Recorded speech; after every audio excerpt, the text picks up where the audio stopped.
Maghahain ng ombudsman ang kasong plunder laban kay Senator Rodante Marcoleta sa Sandigan Bayan ngayong linggo. Kaugnay ito ng umano'y 75 million pesos na donasyon sa kanyang senatorial campaign na lumampas sa itinatakdang halaga sa batas para sa plunder. Kasama rin sa kaso ang dating kongresista na si Mike Defensor at mga co-accused na sina Aristotel Biray at Joseph Espiritu. Ayon sa mga state prosecutor, hindi umano naitala sa SALN ni Marcoleta ang naturang donasyon. Itinanggi naman ng ombudsman na binabawasan nila ang minority senator sa pamamagitan ng pagsasampa ng mga kaso laban sa kanila. Hindi. Wala yan. I didn't even ask this to happen.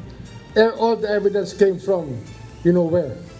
Diba? Hindi naman namin hiningi ito mangyari.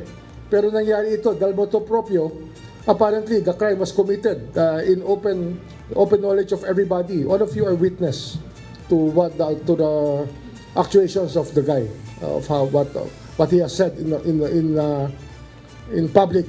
That of course, given the sworn statements that he has executed, will actually make a case for his being charged of plunder. Una na ang ipinaliwanag ni Senator Marcoleta na hindi naideklara ang mga donasyon dahil nagamit na mga ito sa mga gastusin sa kanyang kampanya at hindi na itinuturing na bahagi ng kanyang mga ari-arian.